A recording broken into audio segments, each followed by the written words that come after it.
Amén. Muy bien, vamos a abrir la palabra del Señor, mis hermanos, porque es la única fuente de la verdad. Escuche esto, esta premisa, hermano. La única fuente de la verdad se llama la Biblia. Se llaman los 66 libros que integran el libro santo de nuestro Dios. Así es de que vamos, hermanos, a hurgar, vamos a escudriñar en esta santa verdad las cosas que nos están afectando y nos afectarán más todavía. Vamos a abrir la escritura entonces en la segunda epístola del apóstol Pedro. Dejamos pendiente algo, hermanos, que necesitamos completar. Nada que es parcial nos servirá de mucho. Hay que completar las cosas. La segunda epístola del apóstol Pedro, vamos a leer del capítulo número 1, el versículo 16. Reiteramos en la lectura. Así dice la palabra: porque no os hemos dado a conocer el poder y la presencia de nuestro Señor Jesucristo siguiendo fábulas artificiosas, sino como habiendo visto con nuestros propios ojos su majestad. Pues cuando Él recibió de Dios Padre honra y gloria, le fue enviada desde la magnífica gloria una voz que decía: este es mi Hijo amado, en el cual tengo complacencia.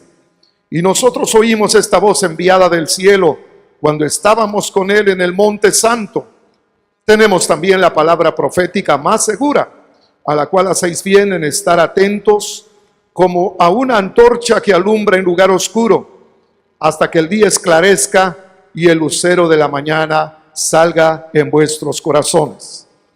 Entendiendo, dice el versículo 20, entendiendo primero esto, que ninguna profecía de la Escritura es de interpretación privada, porque nunca la profecía fue traída por voluntad humana, sino que los santos hombres de Dios hablaron siendo inspirados por el Espíritu Santo. Amén. Hasta ahí la lectura.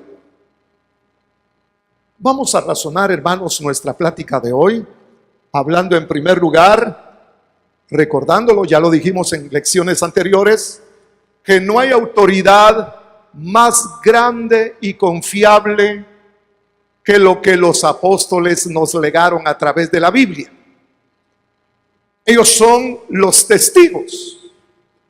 Y Pedro, uno de ellos, juntamente con Juan y Jacobo, nos legaron, hermanos, su experiencia, la que tuvieron en el monte santo llamado el monte de la transfiguración.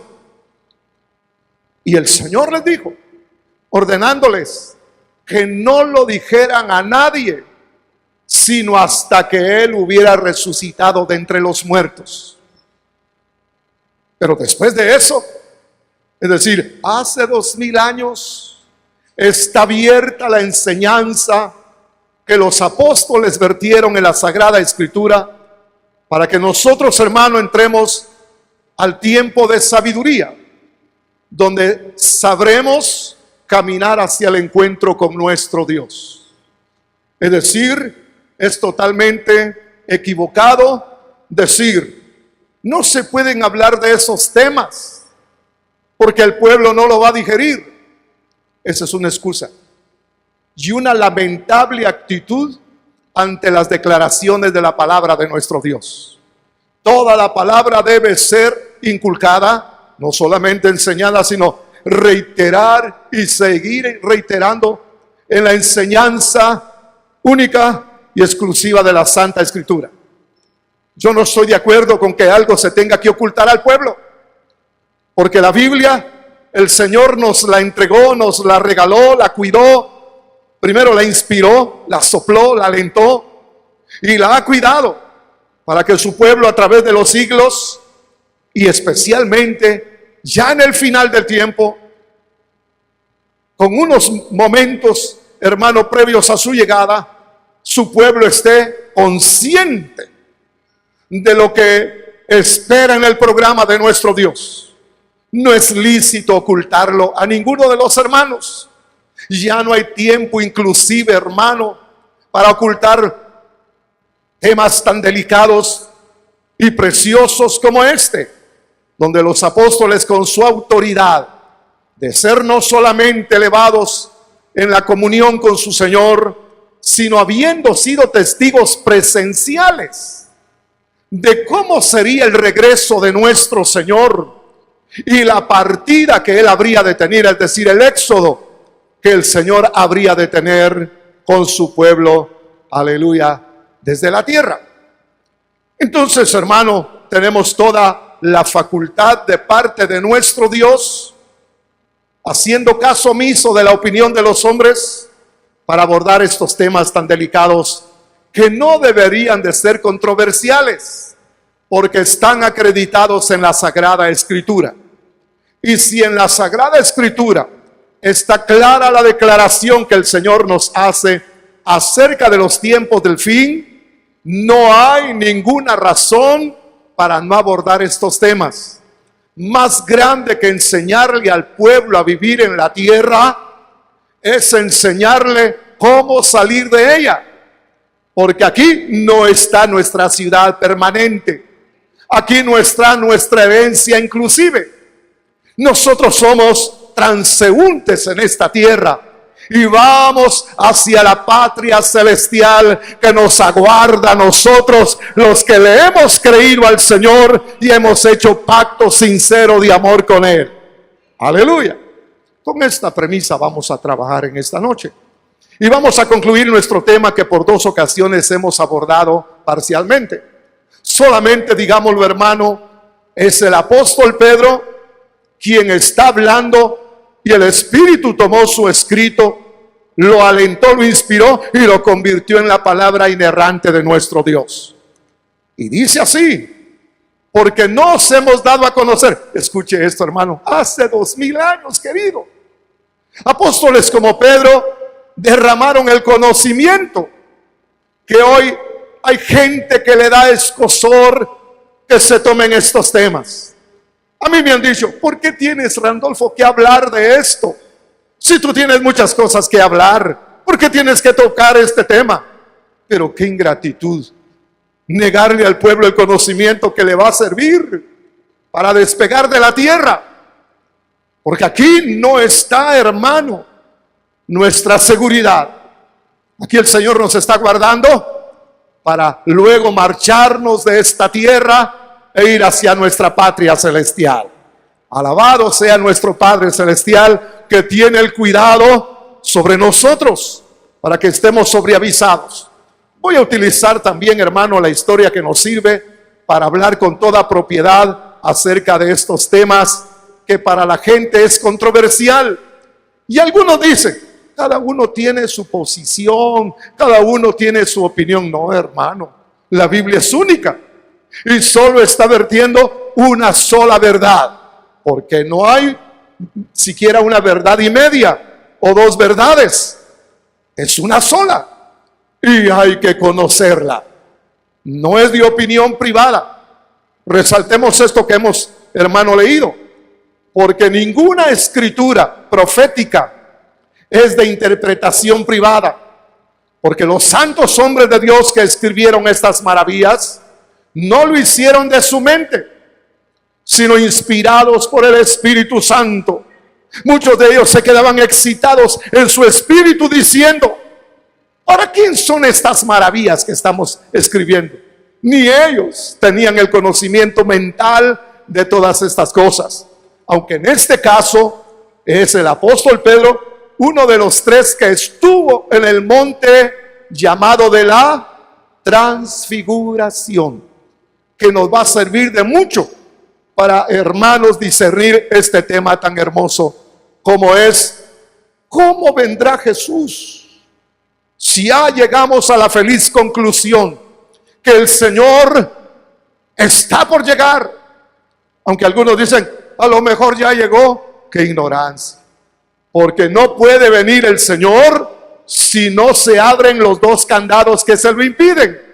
El primero, la apostasía, es decir, la amalgama de confesiones religiosas encabezadas por la iglesia romana. Eso es la apostasía. Le están dando la espalda a Jesús, se están divorciando de Él y están abrazando la idolatría otra vez. Eso está en auge. Esto ni siquiera tenemos, hermano, por qué afirmar tanto este asunto.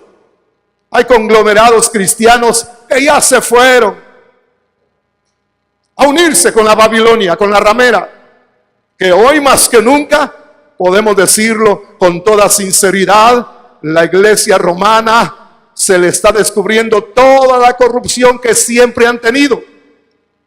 Es la ramera que aparece en el capítulo 17 del Apocalipsis.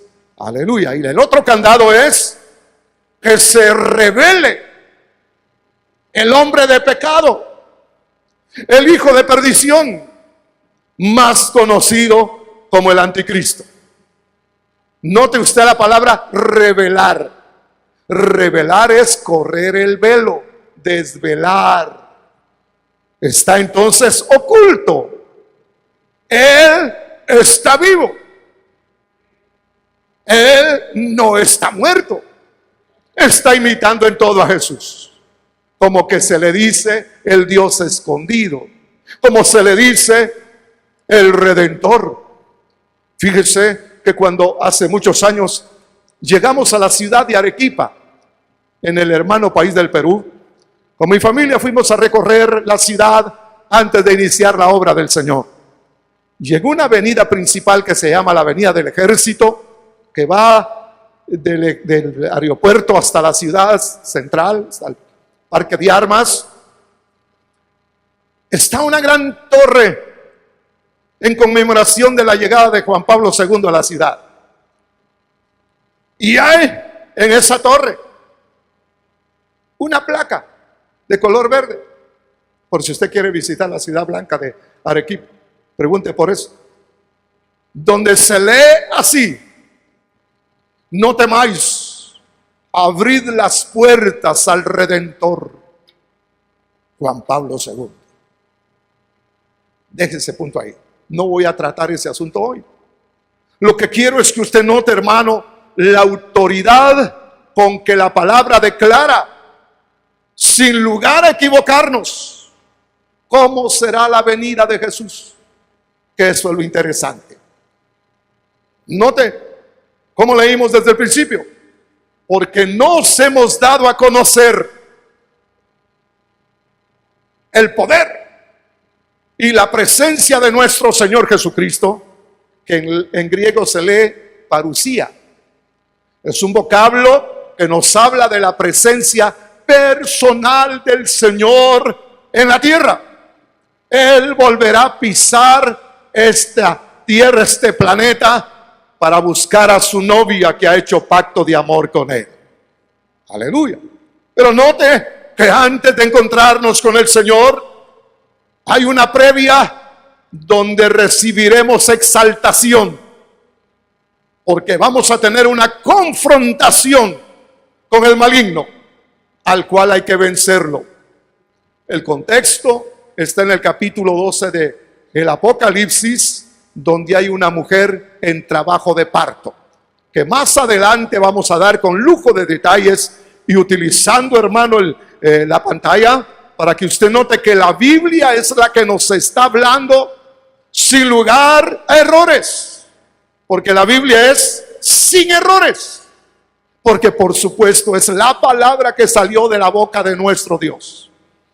Nos hemos dado a conocer el poder y la presencia de nuestro Señor Jesucristo, siguiendo fábulas artificiosamente elaboradas, sino como habiendo sido testigos presenciales cuando estuvimos con Él en el monte de la transfiguración.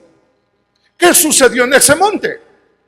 Primero, el Señor, en la parte baja del monte, antes de subir, por supuesto, escogió a 3 de los 12 apóstoles que él había escogido. Como siempre, a Pedro, a Juan y a Jacobo su hermano. Y los tomó y los hizo subir a un monte alto, que no es, hermano, el Sinaí, no es ningún monte de esos, sino una dimensión diferente. Porque cuando hubieron subido y el Señor comenzó a orar, su rostro sufrió lo que se llama metamorfosis, otra palabra griega, donde cambió su semblante. Ya no era el humilde maestro con características judías en su rostro. Qué diferente era ahora. Su rostro se iluminó como el sol en su fuerza, y sus vestiduras resplandecientes. Y aparecieron de repente dos grandes personajes que hablaban con él: Moisés, un muerto resucitado, y Elías, uno preservado, que todavía no se muere el hombre, está vivo. Y platicaban con el Señor con entendimiento. ¿De qué hablaban? Del éxodo que el Señor tendría desde Jerusalén. De eso estaban hablando, de su salida. Y de repente se despertaron los apóstoles que él había subido, porque el cambio de dimensión los hizo adormecerse. Y se despertaron y vieron la gloria del Señor, y confundidos todavía por lo grande de esa experiencia, Pedro, cuando no Pedro, le dice al Señor: qué bien estamos aquí, Señor. Los de abajo, que miren cómo salen. Aquí estamos bien nosotros. Hagamos de una vez 3 enramadas, una para ti, otra para Moisés y otra para Elías. No sabiendo lo que decías, comparando a Jesús con Moisés y con Elías. Aunque fueron grandes personajes, difíciles de comparar con otro hombre, no eran como Jesús.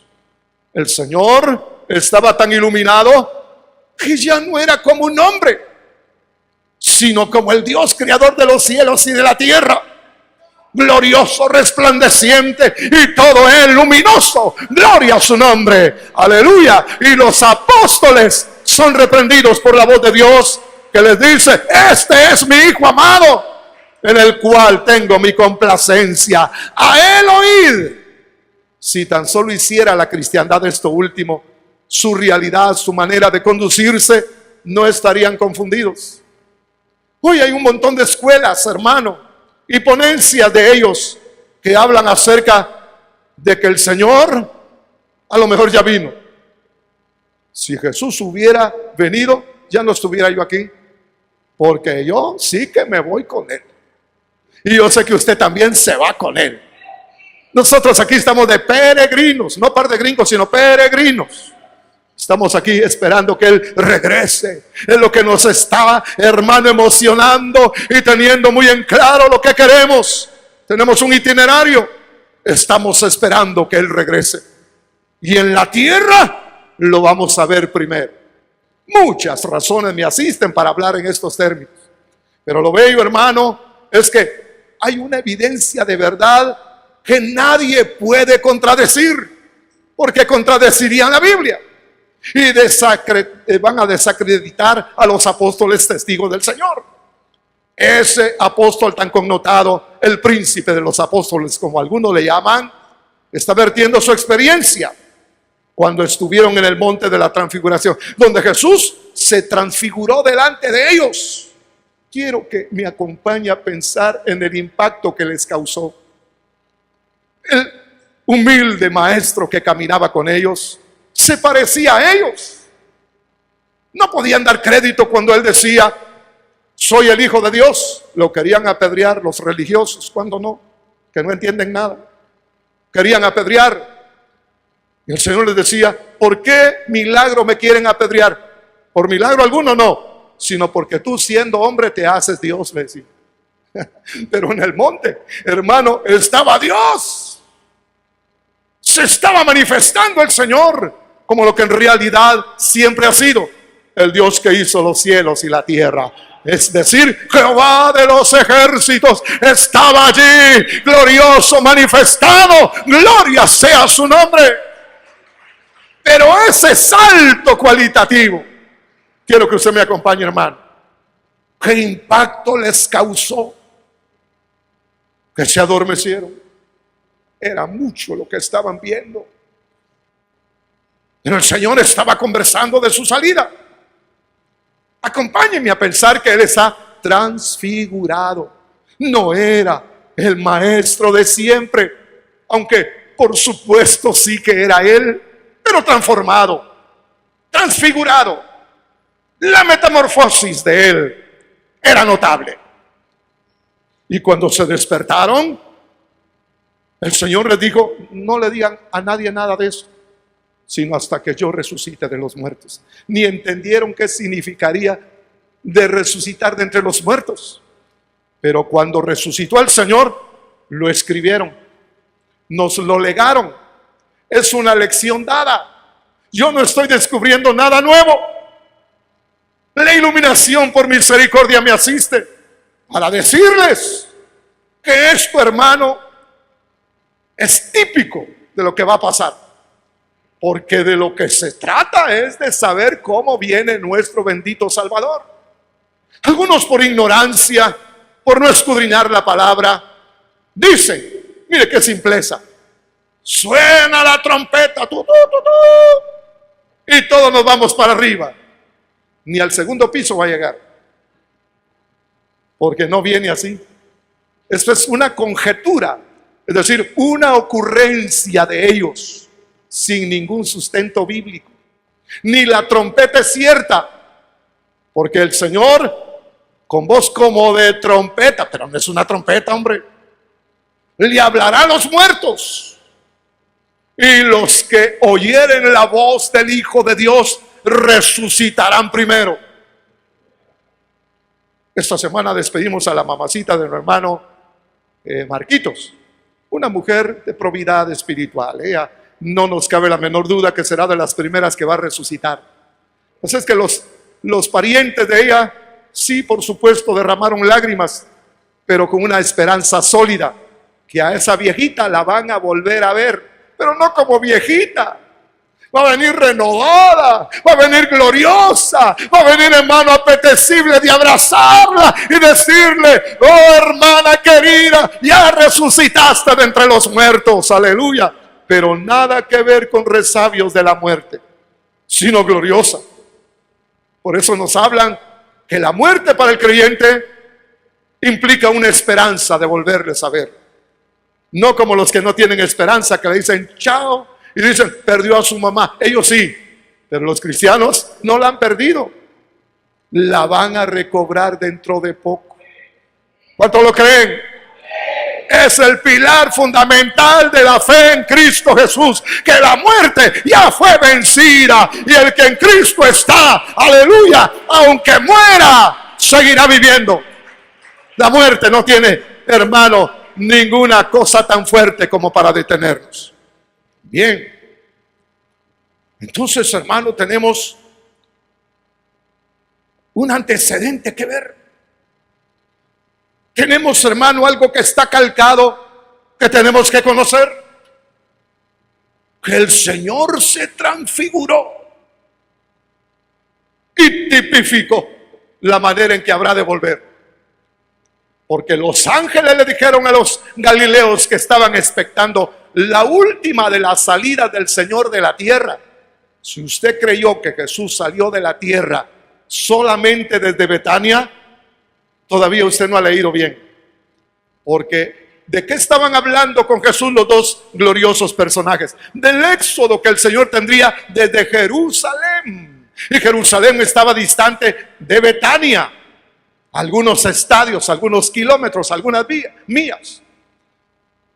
De eso estaban hablando. Pues, hermanos, de esa salida última le dijeron a los galileos: Galileos, ¿por qué estáis viendo al cielo? Este mismo Jesús que se fue de entre vosotros, así volverá como le habéis visto ir. No hay cómo equivocarse. Es un desandar el camino que el Señor tomó para marcharse definitivamente de la tierra desde la ciudad de Betania. Ahora, ¿qué sucedió, hermano, en lo tipificado? No solamente en el monte, sino cuando el Señor resucitó. Comenzaron las cosas típicas. Primero, cuando el Señor recién había resucitado. Usted lo puede leer en los evangelios. A la primera que se le apareció fue a María Magdalena, que lloraba, hermanos, porque la tumba estaba abierta y estaba vacía. Y ella lloraba y los ángeles le preguntan: mujer, ¿por qué estás llorando?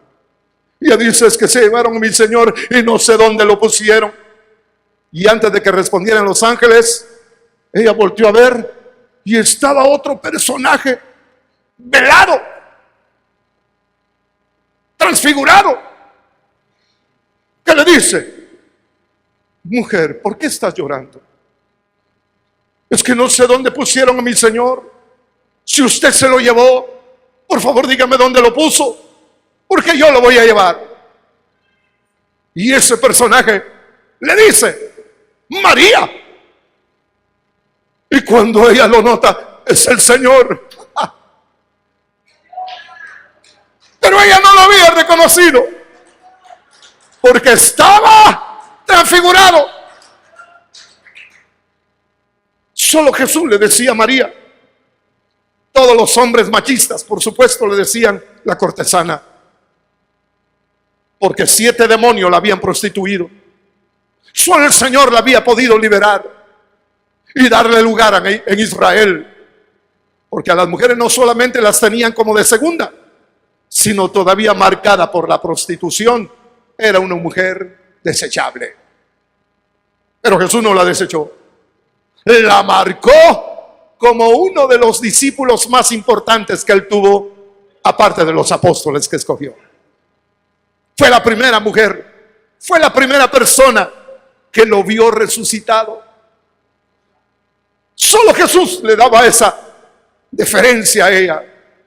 Por eso lo reconoció, porque estaba marcada por la exclusividad con que el Señor la trataba. Y cuando lo ve y le dice: Raboni, que quiere decir mi maestro, se tiró a abrazarlo. Y el Señor le dijo: no me retengas.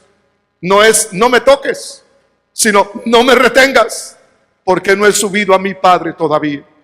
Acababa de resucitar y estaba hablando de que inmediatamente subiría a su Padre y presentar su sacrificio. Y le dijo: ve a mis hermanos y diles que los voy a ver en Galilea. Y ella se fue corriendo a decirle a los apóstoles: he visto al Señor. Y ellos creían que estaba loca la pobre hermana. 2 caminantes a Emaús, de los discípulos del Señor, enlutados todavía por la muerte de su maestro, iban hablando desconsoladamente, como aquellos hermanos que tienen un problema y se lo cuentan al otro hermano que tiene un problema mayor. Dice: sí, hombre, sí, pues nos pasó, estamos así. Y hermano, consuelo de bobos es eso, en lugar de acudir al que consuela. Y el Señor los regaña y les dice: ¿qué pláticas son las que ustedes tienen? ¿Y por qué están tan tristes? Que solo tú eres extranjero, le dice. ¿No has visto, no conoces lo referente a Jesús, el profeta de Dios? ¿Qué cosas le dice ese personaje? Que estaba velado, que estaba transfigurado. Cuando uno conoce a una persona y la ama tanto, a cuadras mira que viene. Allá viene el hermano, la hermana, porque su caminar es muy especial. Vienen con victoria, sabiendo que tienen un Dios todopoderoso de su parte, y el diablo es un pobre diablo que no va a poder contra ellos. Alabado sea nuestro Dios. Pues caminaron como 1 hora con Jesús y no sabían que era Él, porque estaba transfigurado, hombre. Platiquen con Él. Ni la voz, el timbre de voz tan singular del Señor, con eso tampoco pudieron descubrirlo. les habla y les dice: oh, insensatos y tardos de corazón para creer todo lo que está escrito en los profetas y en el libro de los Salmos. Y les empezó a abrir la palabra. Y ellos lo único que percibían era como una sensación en su alma que les ardía. Vaya que por lo menos les ardía el alma. Hay algunos que no les arde nada, ni que les pongan metafen, ni que les pongan alcohol en la herida. No sienten nada. Estos se sintieron.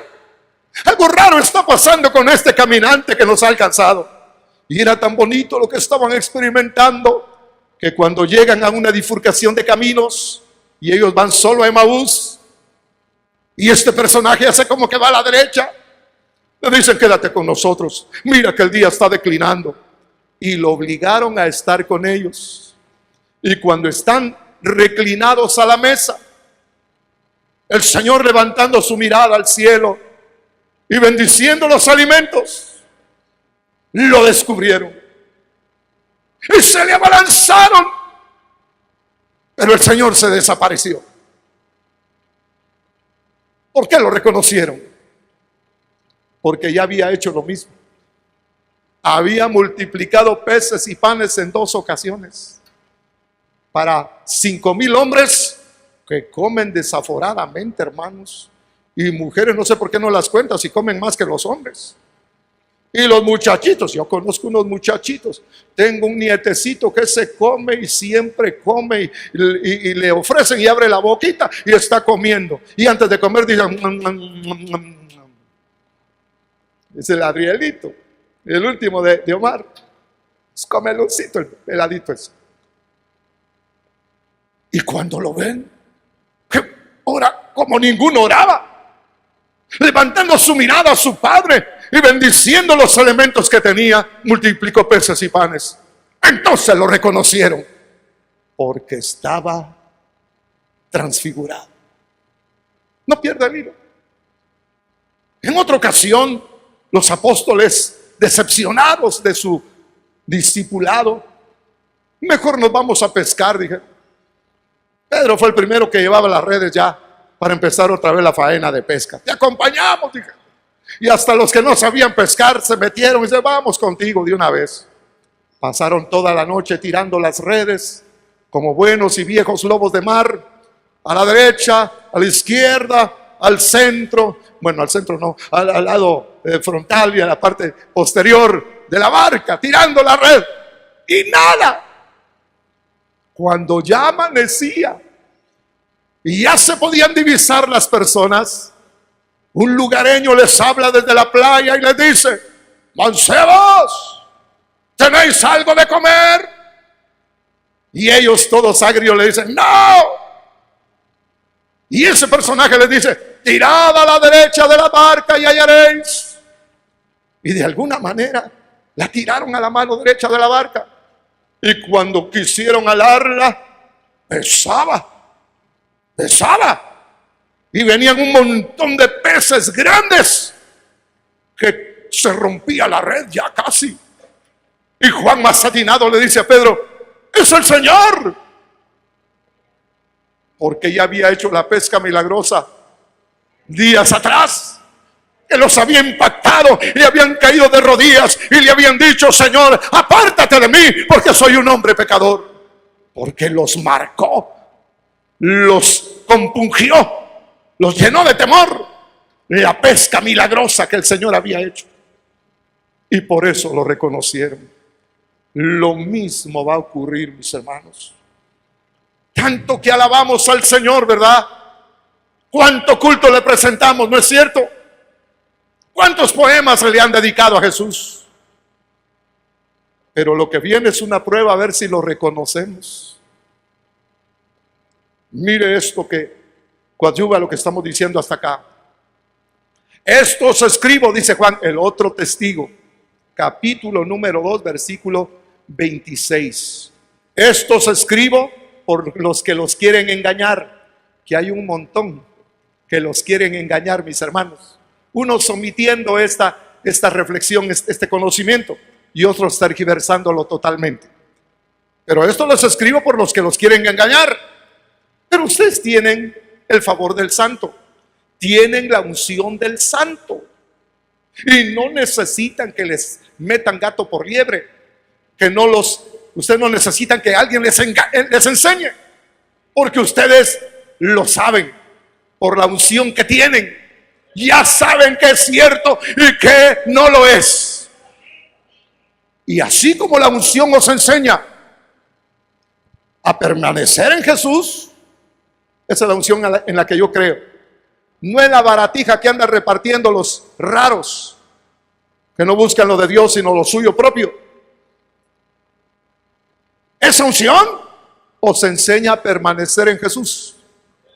Porque la situación en que se encuentra el creyente es única y exclusiva. Y dice, de modo que si alguno está en Cristo, nueva creación es. Las cosas viejas pasaron. He aquí, todas están siendo hechas nuevas. Y lo más novedoso es que podemos discernir las palabras de nuestro Señor respecto a su venida. Aleluya. Y dice en el versículo 28, ahora pues, hijitos, se lee niñitos.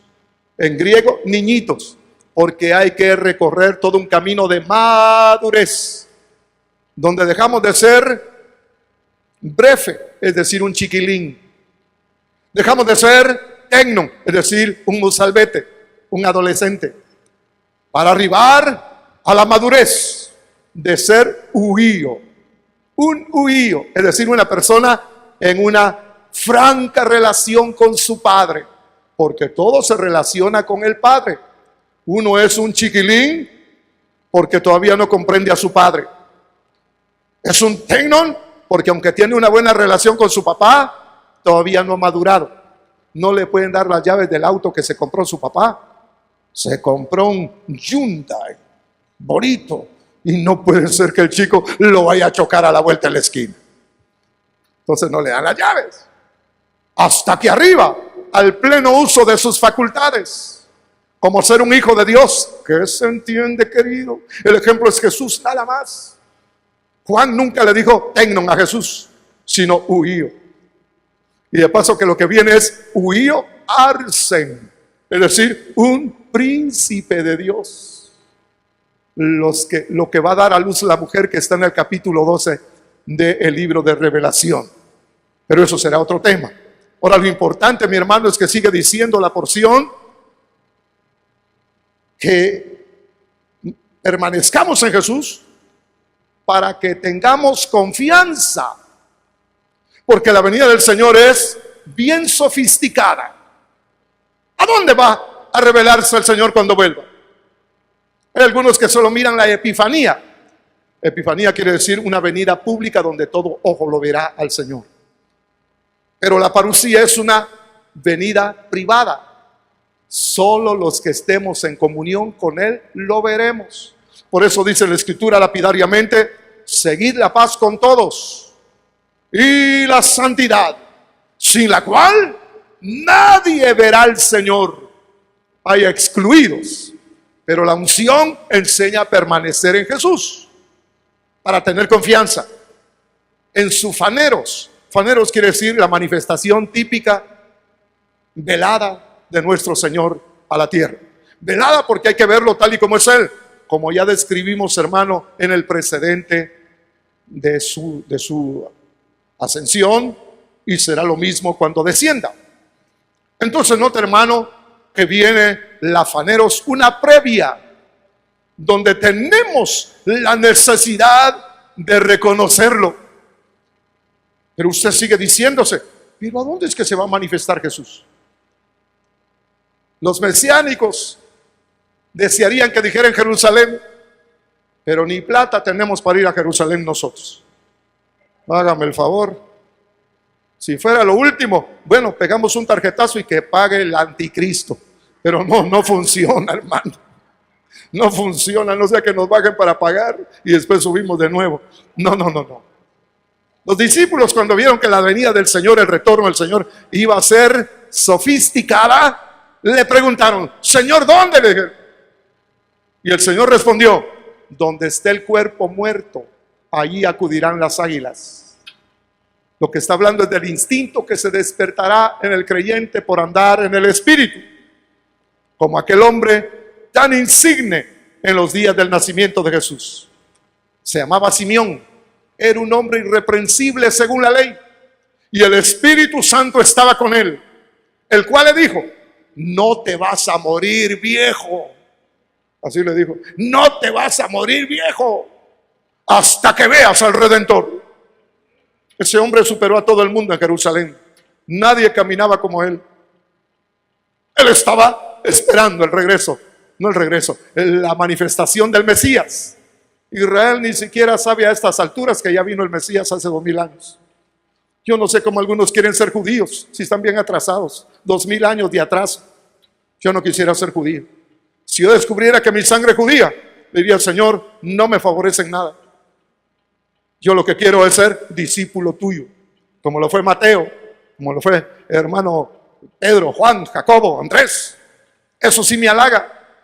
Cuando un judío, verdadero judío de raza, me dijo: es que usted, pastor, es discípulo de Jesús, me dijo.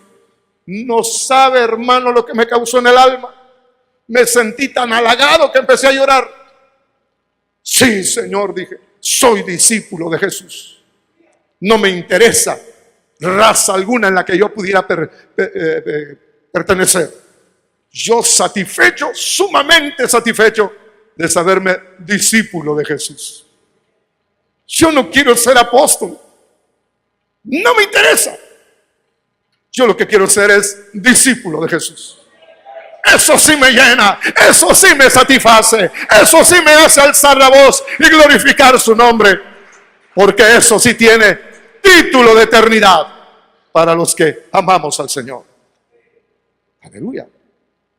Y cuando ese hombre de repente lo guía el Espíritu para ir al templo, no era día de reunirse, pero él llegó porque el Espíritu Santo lo condujo.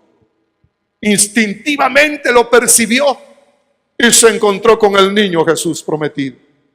Tomándolo en sus brazos, profetizó diciendo: Señor, ahora es que despides a tu siervo en paz, porque ya vieron mis ojos tu salvación.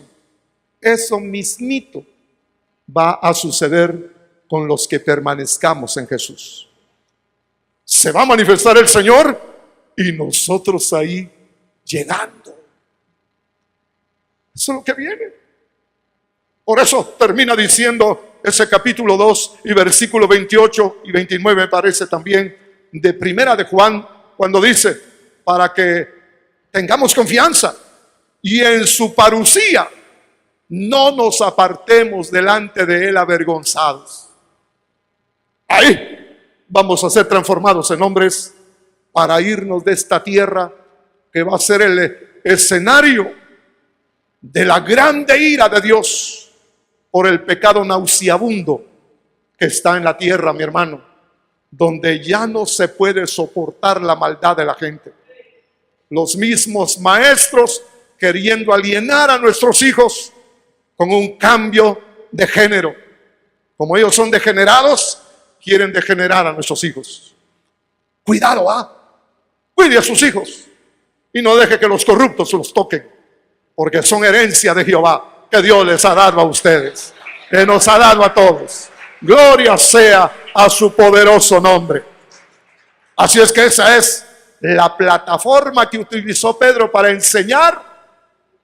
Y yo solo quiero hacerme eco y tomar la posta que está dando el apóstol Pedro para decirle: hermanos, aunque no somos los testigos que vieron y oyeron cómo sería el asunto del regreso del Señor, tomamos de esa madre apostólica para enseñarles a ustedes también que el Señor viene de esta manera y no de la ocurrencia de los hombres.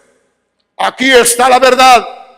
La verdad se llama la Biblia, querido. No se llama apóstol fulano de tal, no se llama profeta fulano de tal, se llama la Sagrada Escritura, la Biblia, la santa palabra de nuestro Dios.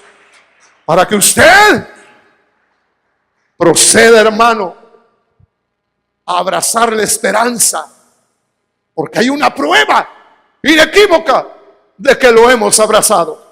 Cuando dice, capítulo 3 de Primera de Juan, dice,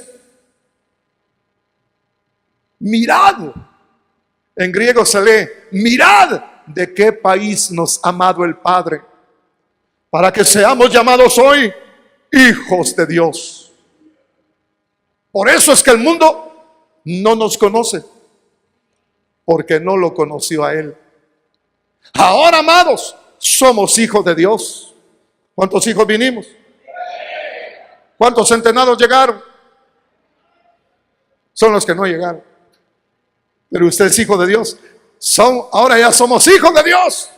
Pero no se ha manifestado todo lo que habremos de ser. Usted también será transfigurado. Y más que transfigurado, usted será, hermano, totalmente transformado. Nunca regresará lo que el Señor dominará en la transformación de sus santos. Como que seremos seres celestiales para salir de esta tierra que va a sufrir la ira de Dios. Ya está el dolor de parto, hermano. Las mujeres entienden más esto que nosotros los varones. La tierra está gimiendo. Este hermoso planeta está en agonía. La agonía del gran planeta Tierra está todos los días, hermano, notificándose. Aleluya. Porque viene la ira de Dios.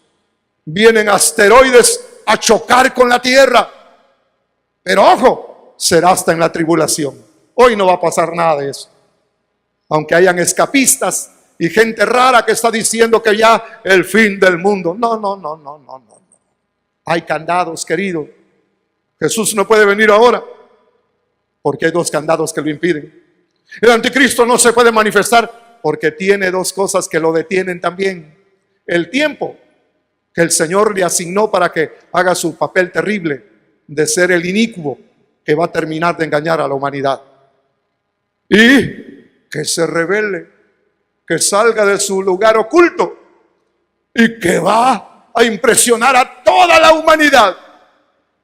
Solo hay un personaje que puede causar esa conmoción, porque lo hacen muerto, pero hace rato que resucitó. Y se manifestará esta humanidad. Y se asombrará la gente de saber quién es. Y nosotros ya sabemos quién es. Por la palabra de nuestro Dios, que también Juan ya dijo, hermano, ¿quién es el personaje? Solo que para eso se necesita mente con inteligencia. Y aquí están todos los inteligentes que abrazaron la verdad, que es Cristo Jesús. Gloria sea a su poderoso nombre. Amén. Gloria a su nombre. Muy bien. Concluimos con la esperanza. Dice ahí, ahora somos hijos de Dios, aunque no se ha manifestado todo lo que habremos de ser.